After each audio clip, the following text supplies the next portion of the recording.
Ma belle-fille a décroché une promotion au travail.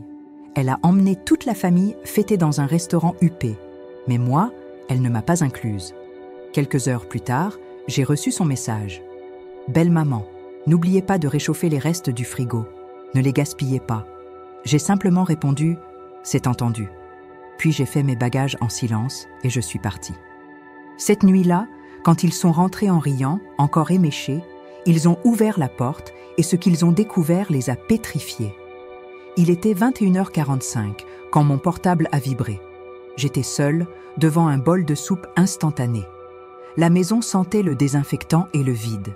J'ai pris le téléphone en espérant que ce soit mon fils, me disant qu'il venait de me chercher. Mais non, c'était Camille, ma belle-fille. « Belle maman, n'oubliez pas de réchauffer les restes du frigo. Ne les gaspillez pas. » J'ai lu ces mots une fois, 2 fois, 3 fois. J'ai senti quelque chose se briser dans ma poitrine. Ce qui est arrivé ensuite a changé ma vie à jamais. Car ce qu'ils ignoraient, c'est que cela faisait des mois que je me préparais pour ce moment précis. Cette fois, je n'allais pas réchauffer leurs restes. Cette fois, j'allais disparaître. Et quand ils reviendraient, ce qu'ils trouveraient les ferait trembler. Dites-moi en commentaire de quel pays vous m'écoutez. Si vous vous êtes déjà senti invisible dans votre propre famille, abonnez-vous, car nous continuerons à partager des histoires de femmes qui ont retrouvé leur dignité. Laissez-moi vous ramener 3 ans et demi en arrière, au jour où j'ai tout perdu, sans savoir que je signais ma propre condamnation. Il y a 3 ans et 7 mois, j'ai enterré mon époux Marcel. Crise cardiaque massive. Il m'a été enlevé en une nuit. Je me suis levée un matin et il ne s'est plus jamais réveillé. Je me suis retrouvée seule dans notre maison de Vincennes, où nous avons élevé Julien, où nous avons célébré chaque anniversaire. Après les funérailles, le silence est devenu asphyxiant. Chaque pièce criait son absence. Je m'appelle Marguerite Dubois, veuve Moreau. J'ai 67 ans. J'ai été assistante de direction pendant 35 ans. J'ai pris ma retraite pour m'occuper de Marcel. J'ai travaillé toute ma vie. J'ai économisé chaque euro. Julien est venu 3 semaines après l'enterrement avec Camille, et ce sourire qu'il affichait quand il voulait me demander quelque chose d'important. « Maman, nous cherchons une maison plus grande pour les filles, mais les prix sont impossibles. » Camille a acquiescé avec ses ongles rouges parfaits. L'apport initial est de 120 000 €. Nous n'avons que la moitié. « De combien avez-vous besoin ?» ai-je demandé. « Si tu vendais cette maison, tu pourrais vivre avec nous. Les filles t'adorent et tout le monde y gagne. » Camille a souri. « Ce serait parfait, belle maman. Vous nous aidez avec les filles. Nous prenons soin de vous comme une vraie famille. » Ce mot, famille. J'ai vendu la maison pour 225 000 €. J'ai donné 120 000 € à Julien pour l'apport complet. Ce que je n'ai pas fait, c'est mettre mon nom sur l'acte notarié de la nouvelle maison. Ce n'est pas nécessaire, maman. C'est notre maison. Pourquoi compliquer les démarches? Et moi, comme une idiote, j'ai fait confiance aveuglément. La maison à Neuilly était jolie, moderne, impersonnelle, froide. Les premiers mois étaient supportables. Je me levais à 5h30, je préparais le café, le petit déjeuner complet, je réveillais mes petites filles Léa et Emma, je les coiffais, préparais les goûters, les accompagnais. Camille partait à 7h45, impeccable avec son parfum à 180 €. Elle ne me regardait même pas. Julien partait après le petit déjeuner. Parfois, il m'embrassait la joue, parfois juste « Merci maman ». Je restais, ramassant les assiettes, lavant le linge, nettoyant des sols qui ne brillaient jamais assez pour Camille. Chaque après-midi, elle inspectait. Elle passait le doigt sur les étagères cherchant la poussière. Elle vérifiait le réfrigérateur, les toilettes. « Belle maman, les miroirs ont des traces. »« Belle maman, le chemisier n'est pas bien repassé. »« Ah belle maman, pourquoi tant d'adoucissant ?»« Jamais, Marguerite. Seulement belle maman, comme un titre professionnel. » Les filles m'adoraient sincèrement. Mais quand Camille nous voyait ensemble, son visage se durcissait. Un jour, Emma a dit « Mamie, je t'aime plus que maman parce que tu sens bon les gâteaux. » Cette nuit-là, j'ai entendu des cris. « Votre mère gâte mes filles, Julien. »« C'est ma mère, Camille. Elle les aime juste. »« Votre mère ou l'employé qui ne paie pas de loyer ?» Silence absolu. J'ai attendu que Julien me défende, mais il ne l'a pas fait. Là, j'ai su que je n'étais plus la belle-mère généreuse. J'étais le fardeau qu'il supportait par obligation. Les humiliations sont devenues plus subtiles mais constantes. Camille oubliait de me prévenir des dîners familiaux. Elle me présentait comme la mère de Julien qui aide à la maison. Jamais comme famille. Ils ont arrêté de m'inclure dans les photos de famille. À Noël, elle m'a demandé de prendre l'appareil pendant qu'il souriait, comme dans les magazines. « Vous avez une main plus stable, belle maman. » Cette photo a fini encadrée au salon. Je n'apparais nulle part de visible. J'ai commencé à me sentir invisible, dispensable, comme si ma seule valeur était de maintenir la maison en marche pendant qu'ils vivaient leur vie parfaite et instagrammable. Mais toute cette humiliation n'était rien comparé à ce qui se passerait cette nuit de mars, la nuit du message sur les restes à réchauffer. Car cette nuit-là, quelque chose en moi s'est réveillé après des années de sommeil, et il n'y avait plus de retour en arrière possible. Tout a commencé ce matin du jeudi 14 mars, quand Camille est descendue les escaliers en flottant littéralement dans les airs. Elle portait son tailleur beige, celui qu'elle réservait uniquement pour les réunions les plus importantes, et un sourire qui illuminait tout son visage. « Je l'ai eu !» a-t-elle crié pendant que Julien descendait derrière elle en ajustant sa cravate bleu marine. « Qu'est-ce qui s'est passé, maman ?» a demandé Emma depuis la table du petit déjeuner, la bouche pleine de crêpes au miel. « On m'a promu, mon cœur. Ta maman est la nouvelle directrice régionale de toute la zone centre, la plus jeune de toute l'histoire de l'entreprise. » Julien l'a prise dans ses bras et l'a soulevée en tournant. « Je savais que tu y arriverais.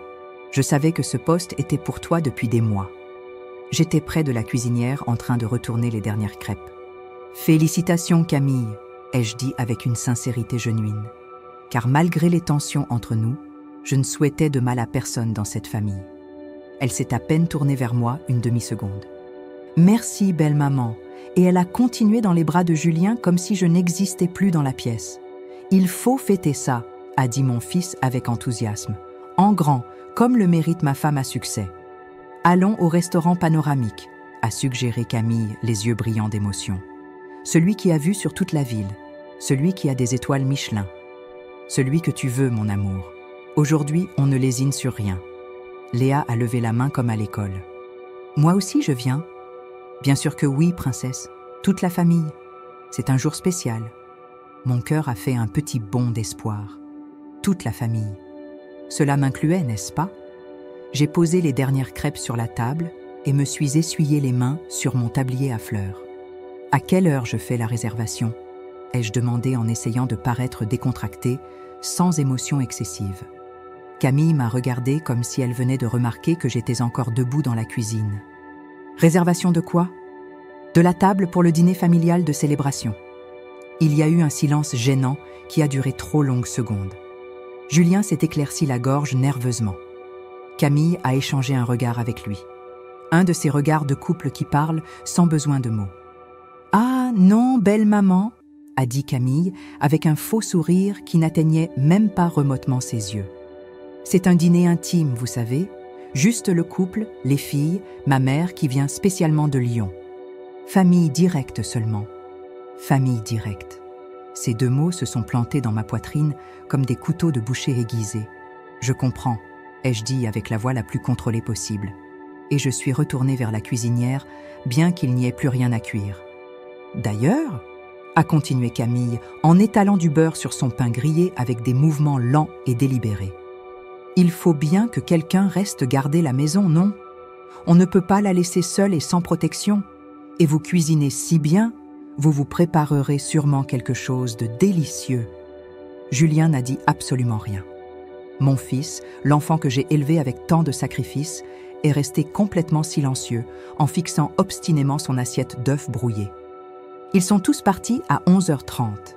Camille s'est changée 4 fois avant de se décider pour une robe rouge moulante qui avait coûté 280 €. Les filles étaient surexcitées avec leurs robes du dimanche et leurs chaussures vernies. Julien m'a donné un baiser mécanique et rapide sur le front. « Ne nous attends pas réveillés, maman. On va sûrement rentrer tard. » Et ils sont partis dans la voiture familiale que j'avais aidé à payer avec 15 000 € d'acompte il y a 2 ans. La maison est restée dans un silence si lourd que j'avais du mal à respirer. J'ai marché dans le salon impeccable, dans la salle à manger avec sa table en verre trempée que je nettoyais religieusement chaque jour, dans la cuisine où je passais des heures à préparer des repas qu'on me remerciait à peine. Tout était parfaitement ordonné, tout à sa place exacte, et j'étais complètement, absolument seule. Je me suis préparé une soupe instantanée de celle qu'on vend par paquet de 3 pour 4 euros. Je me suis assise à la table de la cuisine, pas dans l'élégante salle à manger. Les employés ne mangent pas dans la salle à manger principale. Et c'était moi maintenant, n'est-ce pas, l'employé. Mais l'employé qui avait payé 120 000 euros pour le privilège de travailler gratuitement 24h/24. À 19h15, j'ai ouvert Instagram. J'avais peut-être besoin de confirmer ce que je savais déjà dans mon cœur. Peut-être suis-je masochiste émotionnel. Toutes les photos étaient là. Première photo, Camille radieuse dans sa robe rouge tenant une coupe de champagne rosée. Merci à tous de m'accompagner en ce jour si spécial. Trinquons aux femmes imparables. 312 likes en à peine 2 heures. Deuxième photo. Mes petites filles avec d'énormes assiettes de crevettes à l'ail et pommes rôties. Léa avait de la sauce au coin des lèvres. Emma faisait le signe de la paix avec ses petits doigts. Troisième photo. Toute la table complète. J'ai compté attentivement. 10 personnes assises. Julien, Camille, les filles, la mère de Camille, sa sœur aînée, son beau-frère et 3 personnes que je n'ai pas reconnues. 10 personnes célébrant, riant, trinquant avec des verres en cristal fin. Et moi, mangeant une soupe instantanée à 2 euros dans une cuisine vide. Les commentaires. Félicitations, reine. Tu mérites tout.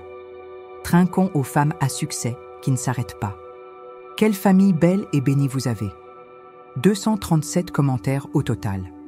Personne, pas une seule personne, n'a demandé où j'étais. Personne n'a remarqué qu'il manquait quelqu'un à cette table familiale. Parce que j'étais déjà invisible depuis longtemps. J'ai fermé l'application les mains tremblantes. J'ai lavé mon bol et ma cuillère, j'ai séché la table de la cuisine, et alors mon téléphone a vibré avec un nouveau message. C'était Camille. Belle maman, n'oubliez pas de réchauffer les restes du frigo. Ne les gaspillez pas. J'ai ouvert le réfrigérateur lentement. Ils étaient là. Un poulet rôti à moitié mangé de 3 jours plus tôt, du riz blanc de mardi, des légumes vapeur que j'avais moi-même préparés et que personne n'avait fini. Des restes. C'était ce qui me revenait selon eux. Leurs déchets, leur nourriture refusée, leur mépris emballé dans des Tupperware en plastique. J'ai fermé le réfrigérateur avec précaution. J'ai respiré profondément 3 fois. Et j'ai écrit ma réponse avec des doigts étonnamment fermes. C'est entendu. 2 mots. Pas plus. Mais dans ces 2 mots, il y avait une décision qui se préparait dans ma tête depuis des mois et des mois. À ce moment-là, j'ai su exactement ce que je devais faire. J'ai sorti la valise du fond du placard et je l'ai posée sur le lit. Mais avant de faire mes bagages, je me suis arrêtée complètement. Ceci ne pouvait pas être une crise dramatique qui finirait par me voir supplier de revenir dans 2 semaines. Il fallait que ce soit définitif, calculé, absolument juste. J'ai marché jusqu'au fond du placard et déplacé les boîtes de chaussures anciennes. Derrière elles, enveloppé dans un sac plastique, se trouvait mon ancien coffret à couture en bois sculpté. Je l'ai ouvert et j'ai sorti ce que j'avais caché pendant exactement 7 mois. Un carnet épais à couverture rigide, verte, avec une spirale métallique. Dans ce carnet se trouvait absolument tout. Chaque euro investi dans cette maison. Chaque reçu collé avec du scotch. Chaque justificatif de virement. 3 ans et demi documentés méticuleusement. J'ai tourné les pages lentement. Septembre 2021. Apport complet, 120 000 euros. Octobre 2021. Réfrigérateur neuf, 3 500 euros. Lave-linge et sèche-linge, 4 800 euros. Novembre 2021, salon complet, 6 200 euros. La liste continuait sans s'arrêter. Écran 65 pouces, 4 800 euros. Matelas neuf, 6 800 euros. Rénovation salle de bain, 12 800 euros. Et puis les charges mensuelles cachées. Julien ne payait que 850 euros mensuels d'hypothèque. Mais la mensualité réelle était de 2 600 euros. Qui mettait les autres 1 750 euros? Moi. Chaque mois pendant 42 mois consécutifs. J'ai sorti ma calculatrice et additionné Total investi, 267 000 euros. 267 000 euros. Pratiquement tout ce que j'avais reçu de la vente de ma maison de Vincennes. Mais le plus important était gardé au fond du coffret. J'ai glissé la main et sorti une enveloppe manila jaunâtre, l'acte notarié original de la maison. Je l'ai ouvert avec des mains tremblantes. C'était là, en écriture de notaire officiel. Propriétaire légal, Marguerite Sophie Dubois, veuve Moreau. Mon nom, seulement mon nom. Quand nous avions acheté la maison, le notaire m'avait expliqué que comme j'avais mis l'apport complet, le plus sûr était de tout mettre à mon nom d'abord. Après, vous pourrez faire le transfert quand vous voulez, madame. Mais comme ça, vous restez protégée. Julien avait été d'accord. C'est mieux comme ça, maman. Après, on le change. Et nous n'avions jamais fait ce transfert. D'abord, j'ai sorti mon téléphone et composé un numéro gardé depuis des mois. « Allô ?» a répondu une voix jeune et professionnelle. « Sophie, c'est ta tante Marguerite. »« Tante Maggie, comment ça va ?» Sophie était ma nièce, avocate spécialisée en droit familial.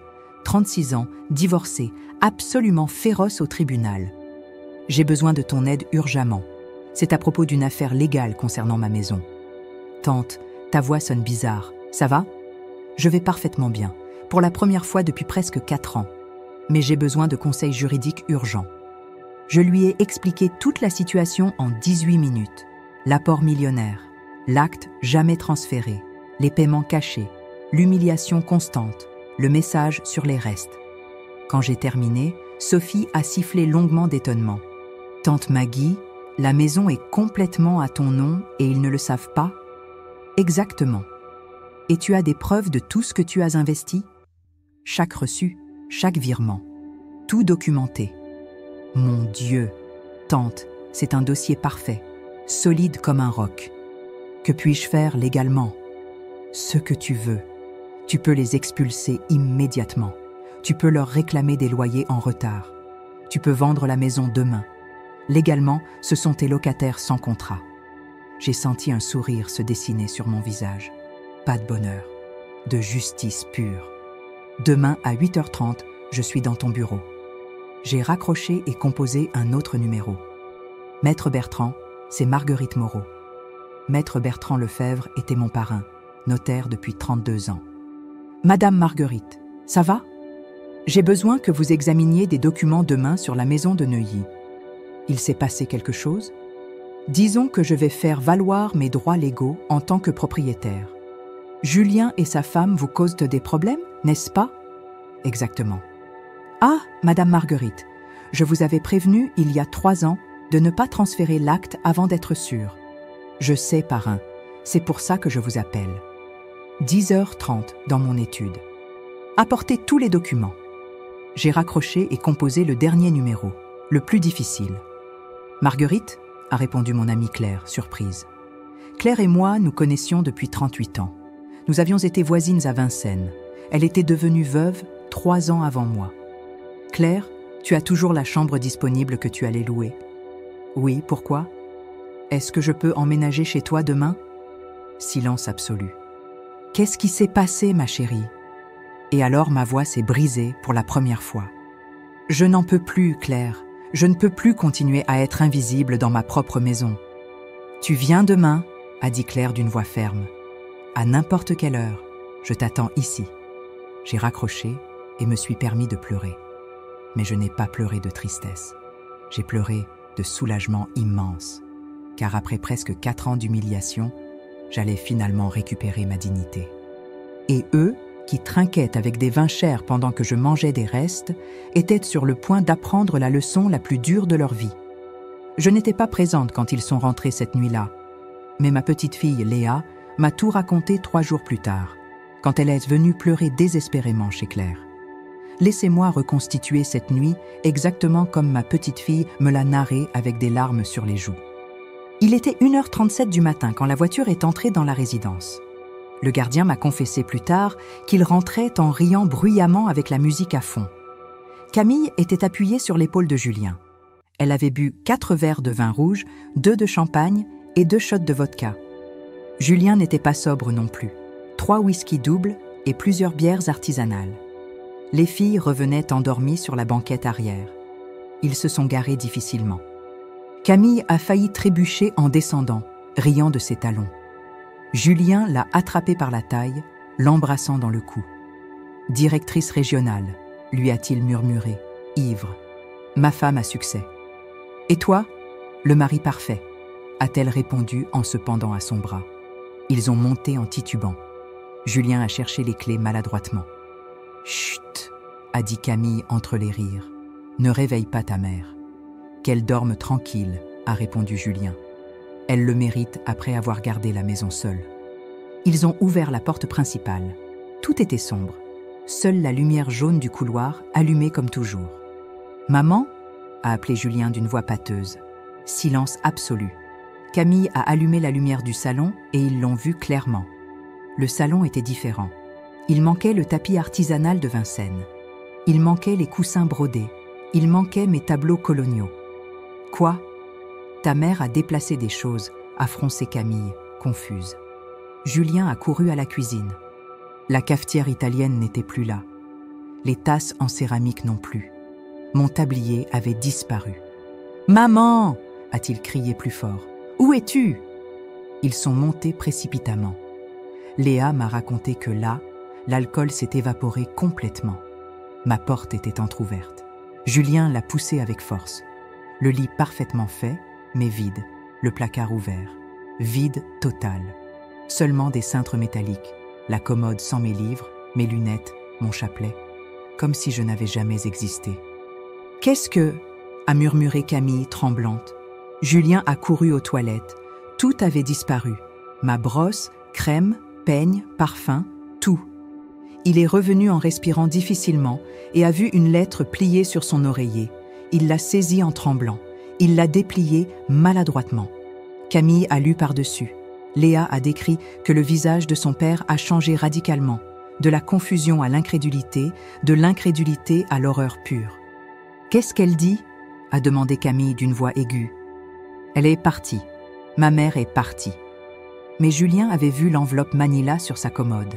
Il l'a ouverte avec des doigts maladroits. Il a sorti l'acte notarié officiel. Il a lu le nom certifié. « Non !» a-t-il murmuré brisé. « Non, non, non !» Qu'est-ce qui se passe maintenant ?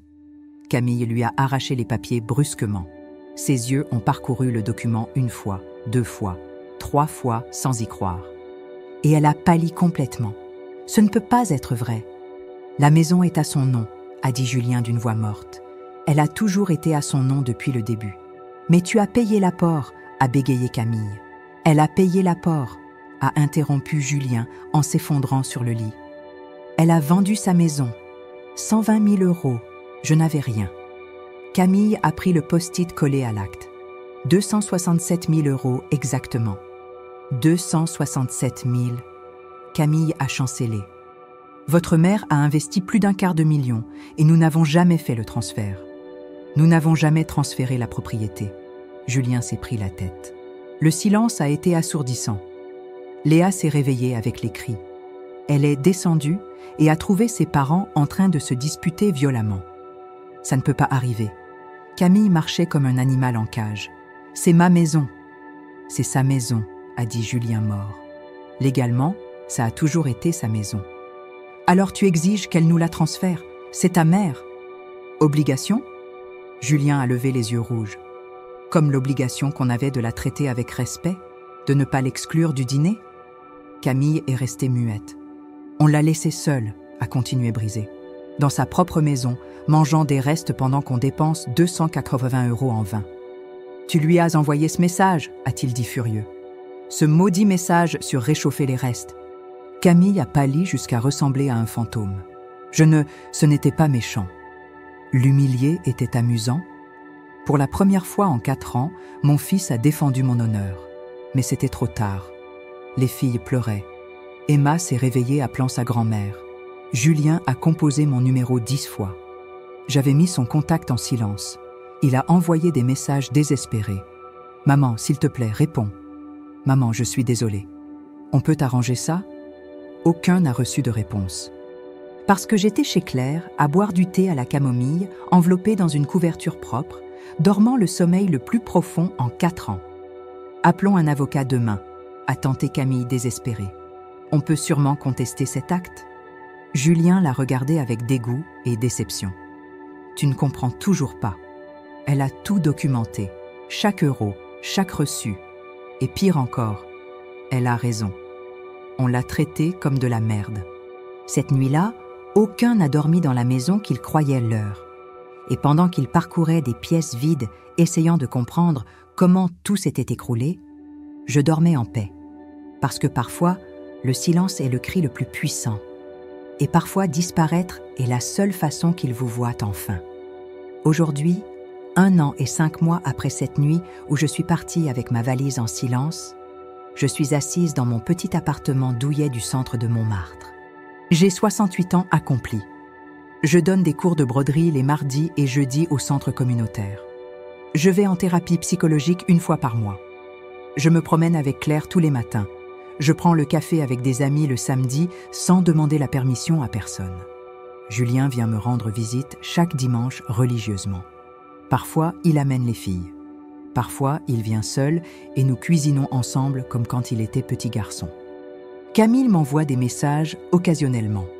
Des photos des filles, de nouvelles recettes, de petits gestes timides qui montrent qu'elle essaie sincèrement de changer. Les 267 000 € que j'avais investis, ils me les ont finalement rendus dans un plan de paiement de 5 ans que ma nièce Sophie a conçu. Julien et Camille paient 4 600 € mensuels sans faute. Ils en sont au 17e mois sans retard. Avec cet argent, je vis avec une dignité complète, une indépendance totale, une paix profonde. J'ai récupéré ma famille, pas complètement comme avant. Certaines blessures ont laissé des cicatrices permanentes, mais j'ai récupéré quelque chose d'infiniment plus important que n'importe quelle maison ou argent. Je me suis récupérée moi-même. J'ai récupéré mon nom propre au lieu d'être seulement belle maman. J'ai récupéré ma voix après des années de silence. J'ai récupéré mon droit fondamental au respect de base. Et j'ai appris que parfois, l'amour le plus important n'est pas celui que tu donnes généreusement aux autres. C'est l'amour que tu te donnes à toi-même d'abord. La semaine dernière, Léa m'a offert un dessin au crayon de couleur.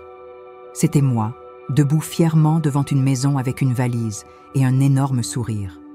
En dessous, elle avait écrit « Ma mamie Marguerite, la femme la plus courageuse que je connaisse, parce qu'elle a su partir quand elle en avait besoin et revenir quand elle était prête. » Je l'ai encadrée dans mon salon.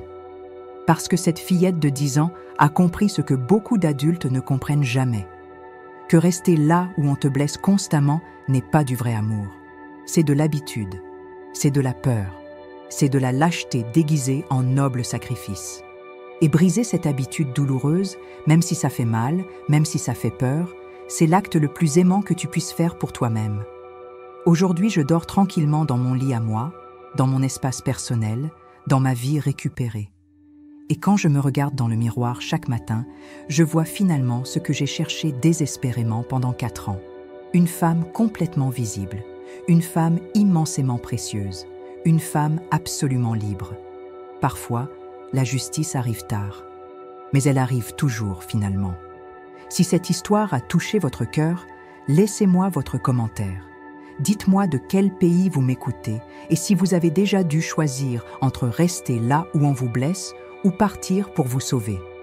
Mettez un like si ça vous a rappelé qu'il n'est jamais trop tard pour récupérer votre dignité. Abonnez-vous parce que nous continuerons à partager des histoires de personnes courageuses qui ont choisi de se respecter elles-mêmes. Car la leçon la plus importante est celle-ci. L'amour qui n'inclut pas le respect de base n'est pas du vrai amour. C'est une habitude nuisible. Et les habitudes qui blessent l'âme sont faites pour être brisées sans culpabilité.